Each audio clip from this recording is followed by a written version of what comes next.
एक बाबा जिसने बाइबल के वचनों पर सवाल उठाया। क्या आप इन सवालों के जवाब दे पाएंगे? यह सिर्फ कहानी नहीं बल्कि एक सच्ची घटना है। सबसे पहले आप ये सच्ची घटना का वीडियो क्लिप देखिए, उसके बाद हम इस सच्ची घटना पर आधारित कहानी शुरू करेंगे। बापू, बाइबल के उत्पत्ति विषय का पहले पन्ना में लिखा है इनके भगवान ने कि पहले पृथ्वी बनाई, पहले पृथ्वी बनाई और 3 दिन के बाद इनके भगवान ने सूरज और चांद बनाई।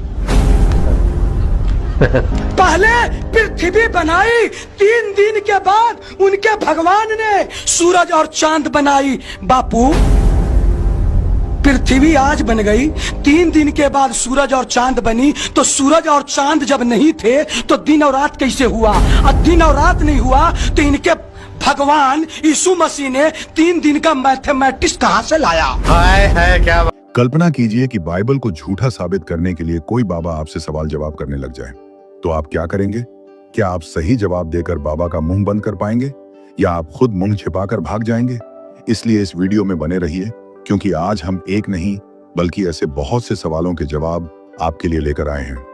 इस वीडियो को पूरा देखने के बाद अगर आपसे कोई इन सवालों को पूछेगा तो आप जवाब देकर उसका मुंह बंद कर देंगे। इसलिए आज की कहानी को आपको जरूर देखना चाहिए। अगर ये वीडियो नहीं देखा तो आपने कुछ नहीं देखा, इसलिए वीडियो को अंत तक जरूर देखें, वरना आप कभी नहीं जान पाएंगे कि इन सवालों के जवाब आखिर क्या हैं। रात का अंधेरा गांव की गलियों में छाया हुआ था। दूर मंदिर की घंटियां बज रही थीं और उसी समय चौक पर सजे विशाल मंच पर हजारों की भीड़ जमा थी।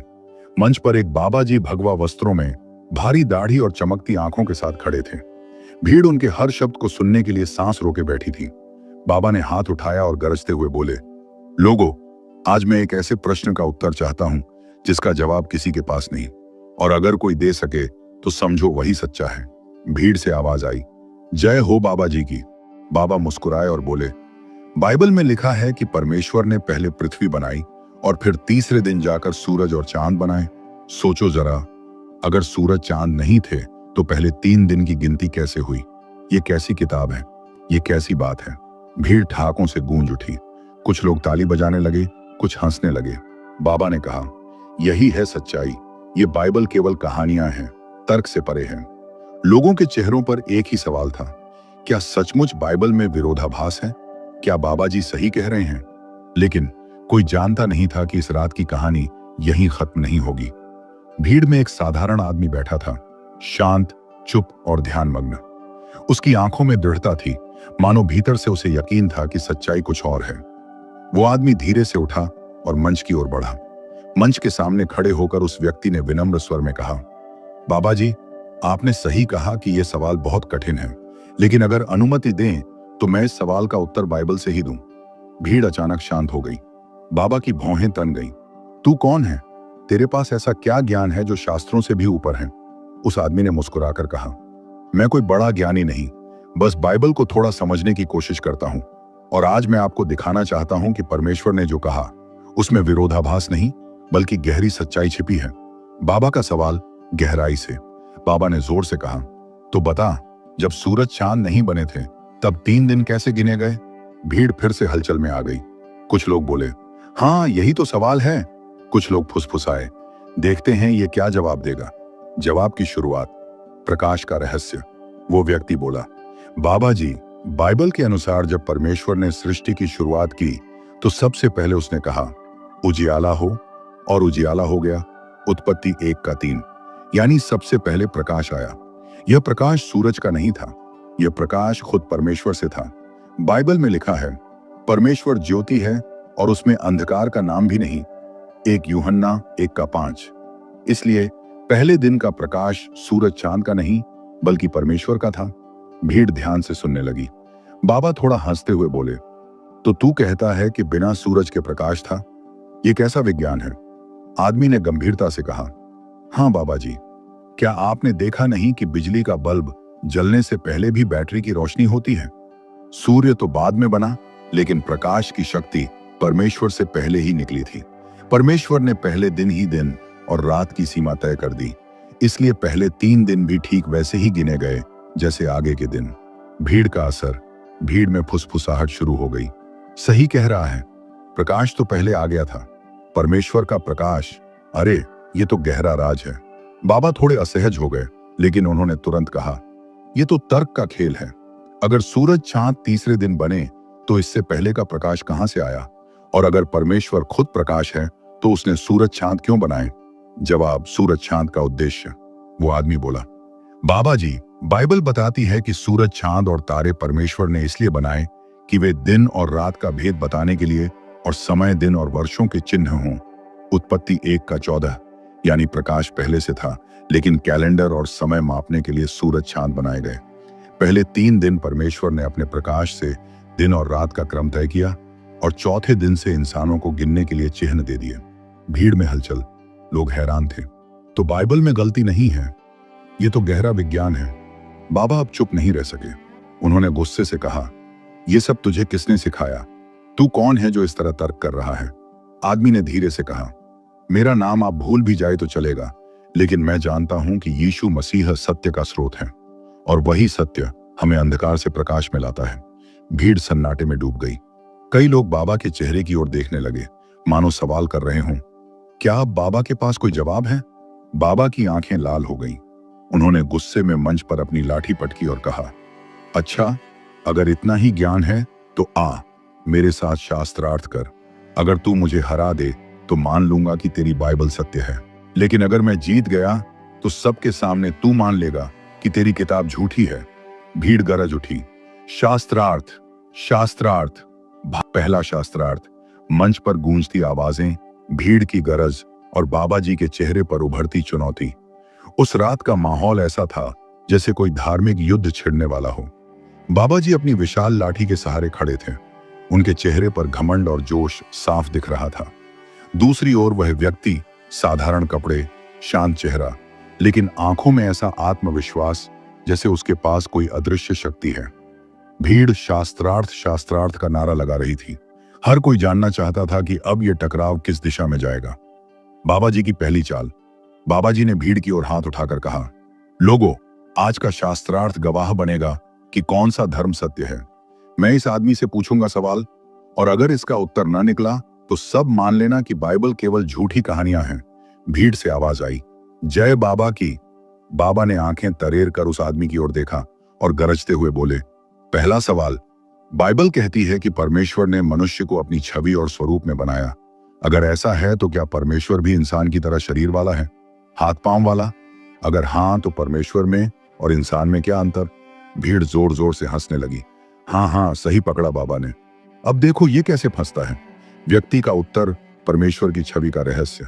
वह व्यक्ति शांत स्वर में बोला, बाबा जी, आपने सही कहा कि बाइबल में लिखा है कि परमेश्वर ने मनुष्य को अपनी छवि में बनाया, लेकिन यहां छवि का मतलब शरीर नहीं, आत्मा और गुण है।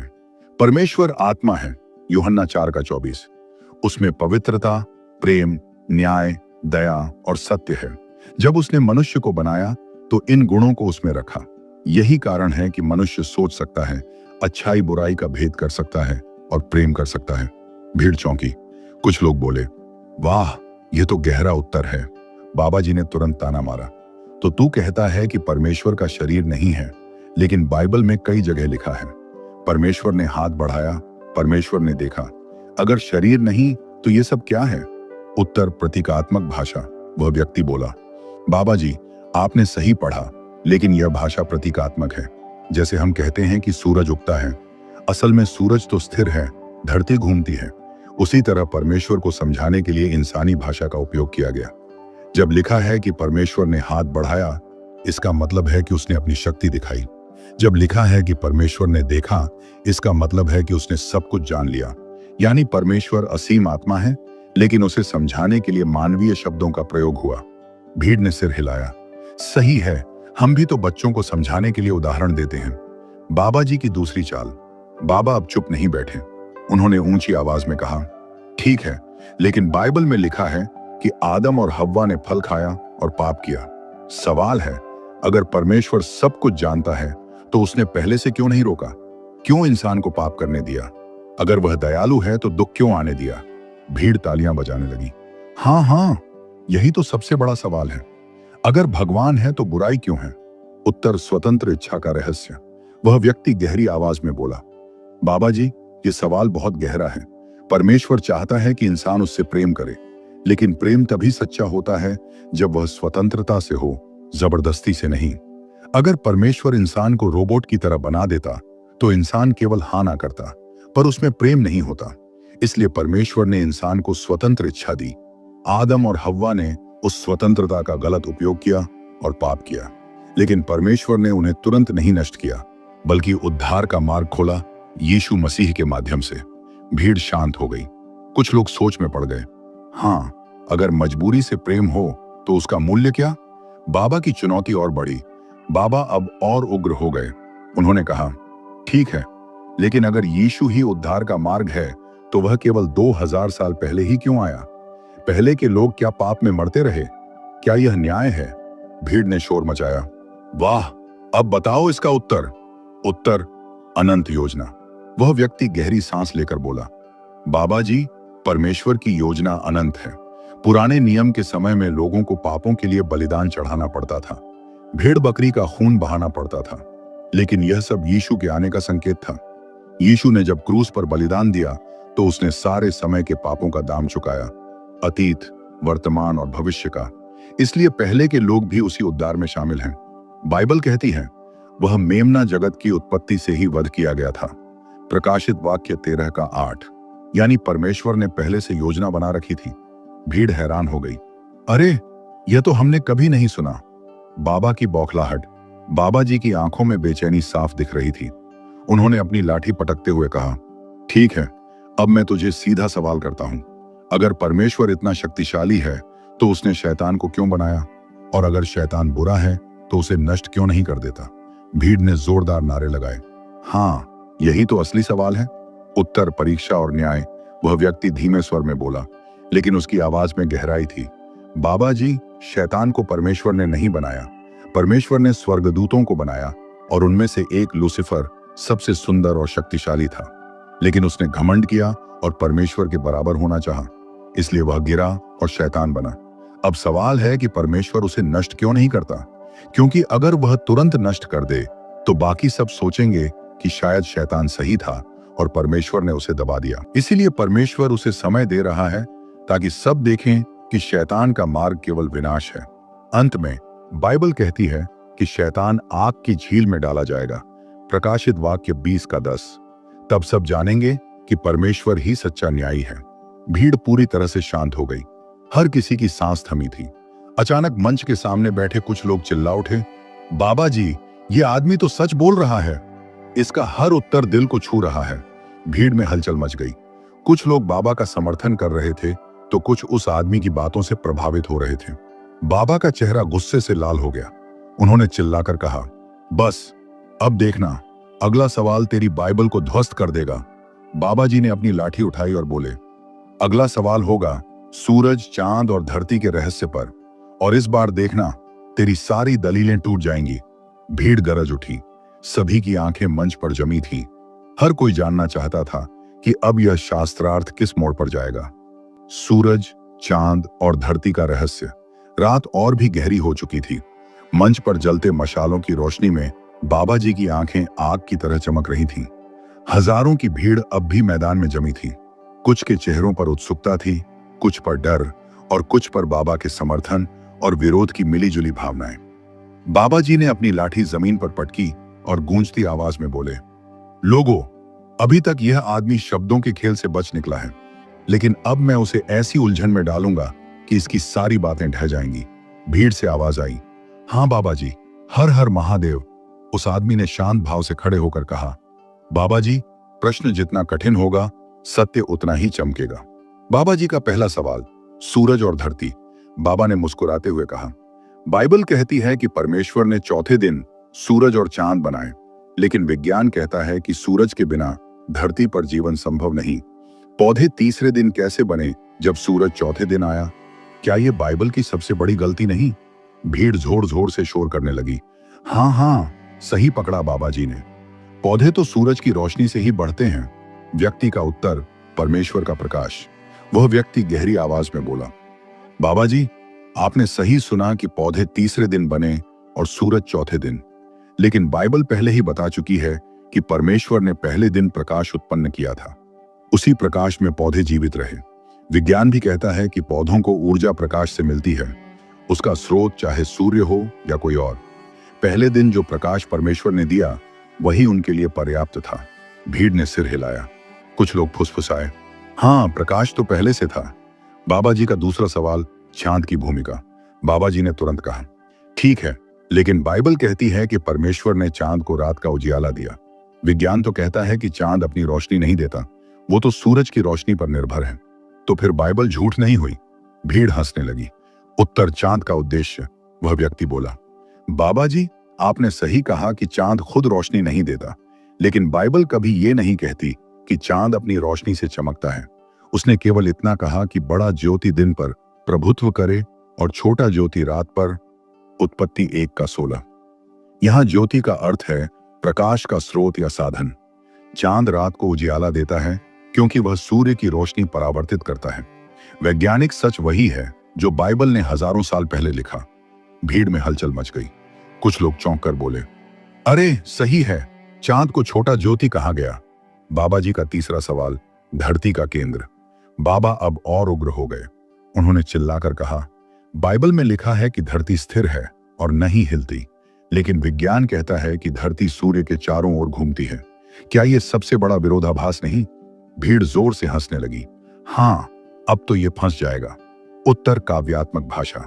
वह व्यक्ति मुस्कुराया और बोला, बाबा जी, बाइबल में कई जगह धरती को स्थिर कहा गया है, लेकिन वह काव्यात्मक भाषा है। जैसे हम कहते हैं कि सूरज उगा, असल में सूरज नहीं उगता, धरती घूमती है। बाइबल का उद्देश्य खगोल शास्त्र पढ़ाना नहीं, बल्कि परमेश्वर का सत्य बताना है। फिर भी अय्यूब 26:7 में लिखा है, वह उत्तर दिशा को शून्य पर फैलाता है और पृथ्वी को कुछ पर लटकाता है। यानी बाइबल ने हजारों साल पहले ही बताया कि पृथ्वी शून्य में लटकी है। भीड़ दंग रह गई। कुछ लोग चिल्लाए, अरे वाह, ये तो विज्ञान से भी मेल खाता है। बाबा जी का चौथा सवाल, तारों की गिनती। बाबा ने गुस्से से कहा, बाइबल कहती है कि परमेश्वर ने तारे बनाए और उन्हें गिना, लेकिन विज्ञान कहता है कि तारों की गिनती असंभव है। तो क्या बाइबल झूठ बोल रही है? उत्तर, अनंत तारे। वह व्यक्ति बोला, बाबा जी, बाइबल ने कभी नहीं कहा कि इंसान तारों को गिन सकता है।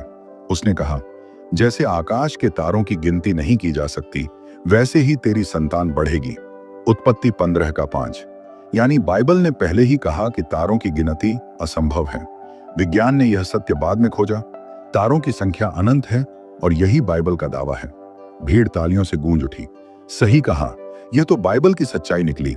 बाबा जी का 5वां सवाल, जीवन की उत्पत्ति।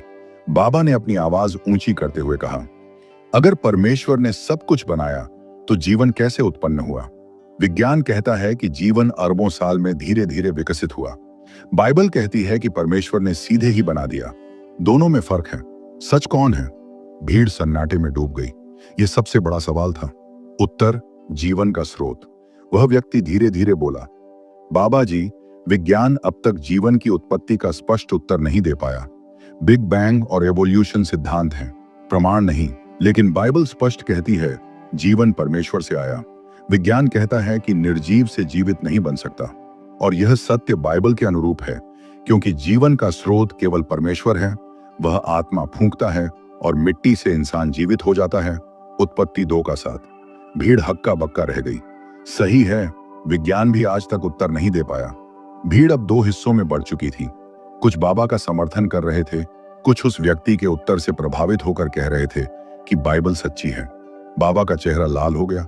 उन्होंने चिल्लाकर कहा, तू बहुत चालाकी से बोलता है, लेकिन अगर तेरा यीशु ही सत्य है तो उसे साबित कर दिखा। क्या वह आज भी चमत्कार कर सकता है? क्या वह आज भी जीवित है? भीड़ गरज उठी, हाँ, दिखाओ चमत्कार, साबित करो कि यीशु जीवित है। वह व्यक्ति शांत खड़ा रहा। उसकी आंखों में आत्मविश्वास और गहरी शांति थी। उसने केवल इतना कहा, बाबा जी, सच्चाई केवल शब्दों से नहीं, अनुभव से प्रकट होती है। अगली बार मैं आपको दिखाऊंगा कि यीशु आज भी जीवित है। भीड़ में सन्नाटा छा गया। हर कोई सोच रहा था, क्या सचमुच कुछ घटने वाला है? जीवित यीशु का प्रमाण। मंच पर माहौल भारी था। बाबा जी के शब्द हवा में गूंज रहे थे। अगर यीशु आज भी जीवित है तो दिखा, चमत्कार करके दिखा। भीड़ जो अब तक तर्क और उत्तर सुन रही थी, अब अचानक उत्साह और अधीरता में भर गई। लोग चिल्ला रहे थे, हाँ, चमत्कार चाहिए, साबित करो कि यीशु जीवित है। हर कोई देखना चाहता था कि अब आगे क्या होगा। क्या सचमुच कुछ होगा या वह व्यक्ति केवल शब्दों तक सीमित रह जाएगा? वह व्यक्ति शिष्य समान का उत्तर। वह व्यक्ति भीड़ की ओर देखकर बोला, लोगों, चमत्कार तमाशा नहीं है। यीशु ने कभी भीड़ को केवल मनोरंजन के लिए चमत्कार नहीं दिखाया। चमत्कार का उद्देश्य हमेशा यह रहा है कि लोग सच्चाई को समझें और परमेश्वर पर विश्वास करें। अगर आप सच में देखना चाहते हैं कि यीशु जीवित है, तो अपना हृदय खोलिए, क्योंकि वह आज भी आत्माओं को बदलता है, रोगियों को चंगा करता है और जीवन में प्रकाश लाता है। भीड़ थोड़ी शांत हुई, लेकिन बाबा जी मुस्कुराते हुए बोले, अच्छा, तो क्या तू कहता है कि यहां सबके सामने यीशु कोई काम कर सकता है? अचानक घटना, बीमार बच्चा। इसी बीच भीड़ के बीच से एक औरत चीखते हुए मंच की ओर दौड़ी।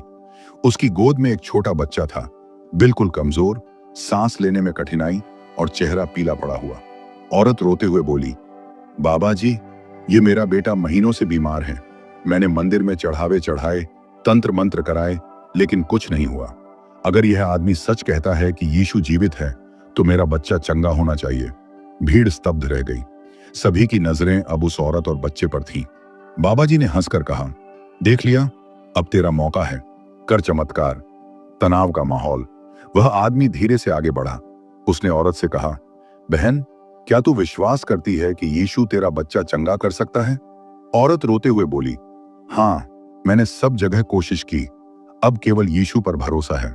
भीड़ सांस रोके देख रही थी। बाबा जी ठाका लगाकर बोले, देखते हैं तेरे यीशु की शक्ति। प्रार्थना का क्षण, वह आदमी घुटनों के बल बैठ गया।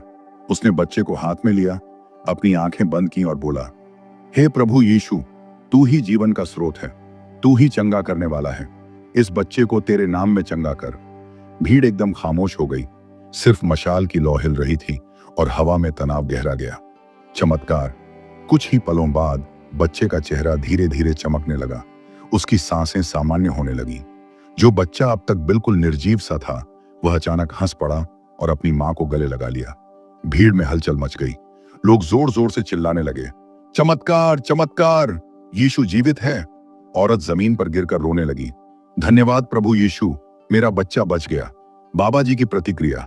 बाबा जी का चेहरा एकदम उतर गया। उनकी आंखों में अविश्वास था। उन्होंने बुदबुदाते हुए कहा, ये कैसे हो सकता है? शायद कोई चाल है, कोई जादू है। लेकिन भीड़ अब बाबा के खिलाफ बोलने लगी, नहीं बाबा, हमने अपनी आंखों से देखा, यह कोई धोखा नहीं, सचमुच चमत्कार हुआ है। भीड़ का विभाजन। अब भीड़ दो हिस्सों में बंट गई।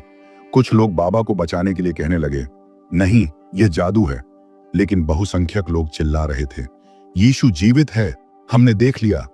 बाबा गुस्से से कांप उठे। उन्होंने चिल्लाकर कहा, यह सब छल है। अगर तेरे यीशु में शक्ति है, तो साबित कर कि वह सचमुच परमेश्वर का पुत्र है। व्यक्ति का उत्तर, क्रूस और पुनरुत्थान। वह व्यक्ति गंभीर स्वर में बोला, बाबा जी, यीशु की सबसे बड़ी शक्ति चमत्कार नहीं, बल्कि क्रूस और पुनरुत्थान है। उसने पापियों के लिए अपना जीवन दे दिया और तीसरे दिन मृतकों में से जी उठा। यही सबसे बड़ा प्रमाण है कि वह जीवित है। आज भी लाखों लोग उसके नाम से बदल रहे हैं, पाप से मुक्त हो रहे हैं और नया जीवन पा रहे हैं। यह केवल इतिहास नहीं, अनुभव है। भीड़ में से आवाजें आने लगी, सही है, हमने सुना है कि यीशु मृतकों में से जी उठा था। इतिहास भी यही कहता है। बाबा जी का अंतिम हमला। बाबा जी चिल्लाकर बोले, अगर सचमुच यीशु जीवित है, तो क्यों दुनिया में दुख और अन्याय है? क्यों निर्दोष मरते हैं और पापी फलते फूलते हैं? भीड़ फिर से गहरी सोच में पड़ गई। उत्तर, अंतिम न्याय। वह व्यक्ति शांति से बोला, बाबा जी, यह सवाल हर इंसान पूछता है। यीशु ने खुद कहा, इस संसार में तुम्हें क्लेश होगा, परंतु ढाढ़स रखो, मैंने संसार को जीत लिया है। यूहन्ना 16:33।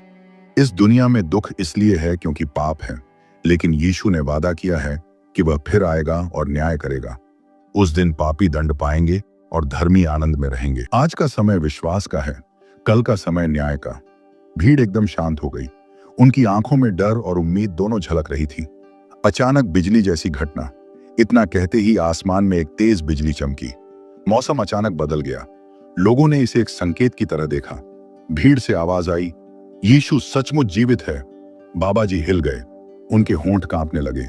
भीड़ अब बाबा की ओर देख रही थी। हर कोई इंतजार कर रहा था कि अब बाबा क्या जवाब देंगे। क्या वे मानेंगे कि वे हार गए हैं या और ज्यादा चुनौती देंगे? बाबा ने अपनी लाठी कसकर पकड़ी और गुस्से से गरजते हुए कहा, यह अभी अंत नहीं है। असली सवाल अगले दौर में होगा। अगर तेरी बाइबल सच है तो उसे साबित करना होगा इतिहास और भविष्य दोनों से, तभी मैं मानूंगा। भीड़ फिर से गरज उठी। अगली भिड़ंत और भी भयंकर होने वाली थी। अंतिम टकराव और विजय। रात गहरी हो चुकी थी। मंच पर मशालें जल रही थीं। हजारों लोगों की भीड़ जमा थी। हर किसी की आंखें बाबा जी और उस व्यक्ति यीशु के साक्षी पर टिकी थी। बाबा जी ने गुस्से से अपनी लाठी उठाई और गरजते हुए कहा, अगर यीशु सचमुच परमेश्वर का पुत्र है तो उसे इतिहास और भविष्य दोनों से साबित करो, वरना मान लूंगा कि यह सब छल है। भीड़ में सन्नाटा छा गया। यह अंतिम सवाल था। अब जवाब या तो सदा के लिए रास्ता खोल देगा या सब कुछ मिटा देगा। इतिहास से उत्तर। वह व्यक्ति शांत स्वर में बोला, बाबा जी, तू इतिहास मांगता है? सुन, यीशु केवल धर्म का नाम नहीं बल्कि इतिहास का जीवंत पात्र है। रोम साम्राज्य के अभिलेखों में उसका उल्लेख है। यहूदियों के इतिहासकार जोसेफस और रोम के टैसिटस ने भी लिखा कि यीशु नाम का एक व्यक्ति था जिसे क्रूस पर चढ़ाया गया। यह कोई कल्पना नहीं, सच्चाई है। भीड़ फुसफुसाने लगी, सचमुच हमने यह नाम इतिहास में पढ़ा है। वह व्यक्ति आगे बोला, इतिहास में कोई और ऐसा नहीं जिसने मृतकों में से जी उठने का दावा किया और गवाह भी दिए। सैकड़ों लोग थे जिन्होंने यीशु को मृतकों से जी उठे देखा।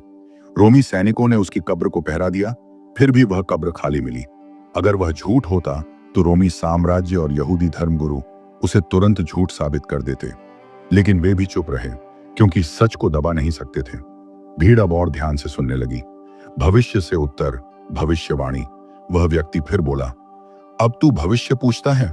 बाबा जी, बाइबल में हजारों साल पहले लिखी गई बातें आज सच हो चुकी हैं। यशायाह नबी ने यीशु के जन्म से 700 साल पहले लिखा कि एक कुंवारी से बालक जन्म लेगा और उसका नाम इम्मानुएल होगा। यशायाह 7:14। भजन संहिता 22 में लिखा कि उसके हाथ पांव छेदे जाएंगे। यह सब क्रूस पर हुआ। जकरियाह 11 में 30 चांदी के टुकड़ों में बेचे जाने की भविष्यवाणी है। यहूदा ने वही किया। भीड़ दंग रह गई। लोग कहने लगे, यह सब तो सच है। अंतिम भविष्यवाणी, दूसरा आगमन। वह व्यक्ति और भी गंभीर हो गया। उसने कहा, बाबा जी, अभी भी भविष्य बाकी है। बाइबल कहती है कि यीशु फिर से आएगा। इस बार वह न केवल उद्धारकर्ता होगा बल्कि न्यायाधीश भी होगा। प्रकाशित वाक्य की पुस्तक में लिखा है कि वह महिमा में आएगा और हर आंख उसे देखेगी। जो उसे नकारेंगे वे भय से कांपेंगे और जो विश्वास करेंगे वे आनंद मनाएंगे। यह भविष्य है जिसे कोई रोक नहीं सकता। बाबा जी की आंखें फैल गईं। भीड़ में लोग फुसफुसाने लगे। शायद यही कारण है कि दुनिया में हलचल है, युद्ध, भूकंप, महामारी। क्या यह सब उसी भविष्यवाणी की निशानी है? बाबा जी का अंतर्मन। बाबा जी बाहर से कठोर थे, लेकिन अंदर उनका दिल कांपने लगा। उनकी आंखों में अचानक अपने बचपन की यादें उभर आईं। कभी उनकी मां ने उन्हें कहा था, बेटा, यीशु से दूर मत जाना, वही सच्चा मार्ग है। लेकिन बाद में उन्होंने अहंकार और शक्ति की लालसा में सब भुला दिया। अब वही यीशु उनके सामने खड़ा था, एक गवाह के माध्यम से। भीड़ का शोर। भीड़ अब एक स्वर में चिल्ला रही थी, हमें यीशु चाहिए, हमें सत्य चाहिए। कुछ लोग मंच की ओर बढ़ने लगे। माहौल पूरी तरह बदल गया था। बाबा जी की अंतिम चुनौती। लेकिन बाबा जी ने अंतिम बार कोशिश की। उन्होंने गरज कर कहा, अगर सचमुच यीशु परमेश्वर है तो अभी कोई और चिन्ह दे, कोई ऐसा प्रमाण जो सभी को चुप करा दे। भीड़ ने हामी भरी। हर कोई इंतजार करने लगा। आकाशीय घटना। अचानक आसमान में गड़गड़ाहट हुई, बिजली कौंधी, तेज हवा चली और सबके सामने एक मशाल अपने आप बुझ गई। फिर अचानक फिर से जल उठी। भीड़ चीख उठी, यह चिन्ह है, यह चिन्ह है। उस व्यक्ति ने कहा, बाबा जी, यीशु ने खुद कहा था, मैं जगत की ज्योति हूं। जो मेरे पीछे हो लेगा वह अंधकार में न चलेगा परंतु जीवन की ज्योति पाएगा। यूहन्ना 8:12। यह वही संकेत है, अंधकार से प्रकाश की ओर। बाबा जी का पतन। बाबा जी की लाठी उनके हाथ से गिर गई। उनकी आंखों से आंसू बहने लगे। उन्होंने कांपती आवाज में कहा, मैं हार गया, सचमुच यीशु जीवित है। भीड़ जोर जोर से चिल्लाने लगी, यीशु मसीह की जय, यीशु ही प्रभु है। परिवर्तन। सैकड़ों लोग वहीं घुटनों पर गिर पड़े। वे रोने लगे और बोले, हमें यीशु चाहिए, हमें उद्धार चाहिए।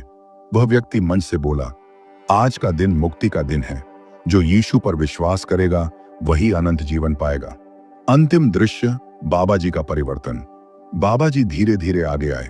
उन्होंने सबके सामने घुटनों पर झुककर कहा, हे प्रभु यीशु, मुझे क्षमा कर। मैंने तेरा मजाक उड़ाया, तेरी अवमानना की, लेकिन अब जान गया कि तू ही सच्चा परमेश्वर है। मुझे अपना ले। भीड़ एकदम भावुक हो गई। लोग रोने लगे। हर कोई जान गया कि यह वही क्षण है जब अंधकार ने प्रकाश को मान लिया। उस रात गांव में क्रांति आ गई। लोगों ने महसूस किया कि यह केवल बहस नहीं थी, बल्कि आत्माओं का युद्ध था, और यीशु ने विजय पाई। इस पूरी कहानी से हमें क्या सीखने को मिलता है? अहंकार का पतन और विनम्रता की विजय। कहानी की शुरुआत बाबा जी के अहंकार से होती है। उन्होंने मंच पर खड़े होकर परमेश्वर और बाइबल का मजाक उड़ाया, लेकिन जैसे जैसे सत्य उनके सामने रखा गया और आखिर में जब चमत्कार हुआ, तब वही बाबा जी रोते हुए घुटनों पर गिर पड़े। सीख, अहंकार चाहे कितना भी बड़ा क्यों ना हो, सत्य के सामने टिक नहीं सकता। बाइबल कहती है, अभिमान विनाश से पहले और घमंड पतन से पहले होता है। नीति वचन 16:18। इसलिए हमें हमेशा विनम्र रहना चाहिए। बाइबल केवल पुस्तक नहीं, जीवन का प्रकाश है। बाबा जी ने सवाल उठाया, तीसरे दिन सूरज चांद बना तो दिन गिनती कैसे हुई? लेकिन उत्तर यह मिला कि बाइबल की बातें केवल विज्ञान से परे नहीं, बल्कि आध्यात्मिक गहराई से जुड़ी हैं। परमेश्वर ने पहले प्रकाश लाया। वह शारीरिक नहीं, बल्कि आध्यात्मिक प्रकाश था। सीख, बाइबल को केवल बाहरी दृष्टि से पढ़ने वाले हंस सकते हैं, लेकिन जो दिल से समझते हैं उनके लिए यह जीवन का मार्गदर्शन है। तेरा वचन मेरे पांव के लिए दीपक और मेरे मार्ग के लिए उजियाला है। भजन संहिता 119:105। विश्वास के बिना चमत्कार अधूरा है। भीड़ चमत्कार देखना चाहती थी, लेकिन उस व्यक्ति ने पहले कहा, चमत्कार तमाशा नहीं है। फिर भी जब एक मां अपने बीमार बच्चे को लेकर आई और विश्वास किया, तभी चमत्कार हुआ। सीख, चमत्कार तब होते हैं जब विश्वास होता है। यीशु ने कहा, तेरे विश्वास ने तुझे अच्छा किया। मरकुस 5:34। बिना विश्वास चमत्कार का कोई अर्थ नहीं। सत्य छिपाया नहीं जा सकता। बाबा जी ने बार बार कोशिश की कि सच्चाई को नकार दें। उन्होंने कहा, यह जादू है, छल है, लेकिन भीड़ ने अपनी आंखों से जो देखा उसे झुठलाया नहीं जा सकता था। सीख, सत्य चाहे कितनी बार दबाया जाए, वह हमेशा उजागर होता है। तुम सत्य को जानोगे और सत्य तुम्हें स्वतंत्र करेगा। यूहन्ना 8:30। यीशु केवल अतीत का पात्र नहीं, आज भी जीवित है। कहानी का मुख्य संदेश यही है, यीशु सिर्फ 2000 साल पहले का चरित्र नहीं, बल्कि आज भी जीवित है। उसकी शक्ति आज भी लोगों को बदल रही है, बीमारों को चंगा कर रही है और आत्माओं को बचा रही है। सीख, हमारे लिए यीशु एक इतिहास की किताब का अध्याय नहीं, बल्कि एक जीवित अनुभव है। यीशु मसीह कल और आज और युगानुयुग एक सा है। इब्रानियों 13:8। भविष्यवाणी का सच होना। उस व्यक्ति ने दिखाया कि कैसे पुरानी बाइबल की भविष्यवाणियां यीशु में पूरी हुई। कुमारी से जन्म, यशायाह 7:14।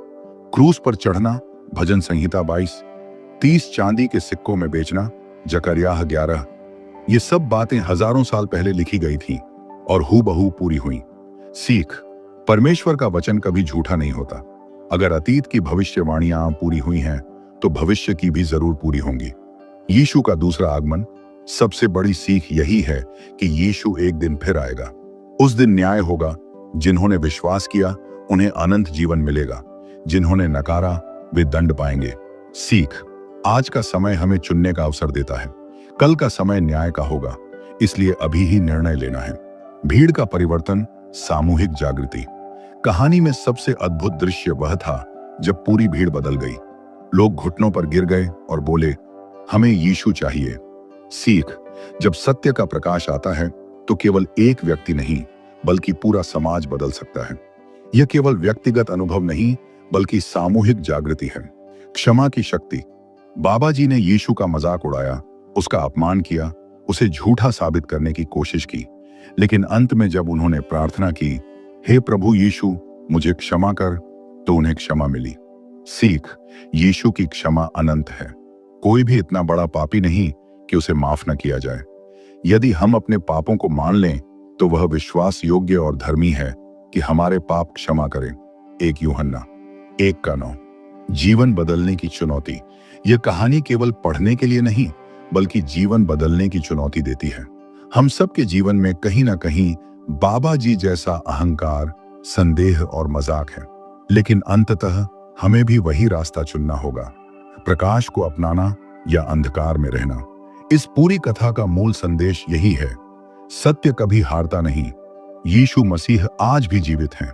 विश्वास चमत्कार लाता है, अहंकार हमेशा टूटता है, क्षमा सबको उपलब्ध है और भविष्य का न्याय निश्चित है। व्यावहारिक सीख हमारे जीवन के लिए, जब कोई बाइबल का मजाक उड़ाए तो घबराएं नहीं, शांत रहकर प्रेम और तर्क से उत्तर दें। केवल चमत्कार के पीछे न भागें, बल्कि विश्वास की गहराई खोजें। कठिनाइयों और प्रश्नों से डरे नहीं, क्योंकि सत्य हमेशा विजयी होता है। अपने जीवन में विनम्रता और क्षमा को अपनाएं। अपने परिवार, समाज और गांव में प्रकाश बने, जैसे उस भीड़ में हुआ। यह पूरी कहानी हमें यह दिखाती है कि अंधकार चाहे कितना भी गहरा क्यों ना हो, प्रकाश उसे जीत ही लेता है। यीशु मसीह वही प्रकाश है। सवाल अब यह है कि क्या हम भी उस प्रकाश को स्वीकार करेंगे या बाबा जी की तरह देर करेंगे और अंत में टूटेंगे। अंतिम वाक्य, यीशु मसीह ही मार्ग, सत्य और जीवन है। बिना उसके कोई पिता के पास नहीं पहुंच सकता। यूहन्ना 14:6।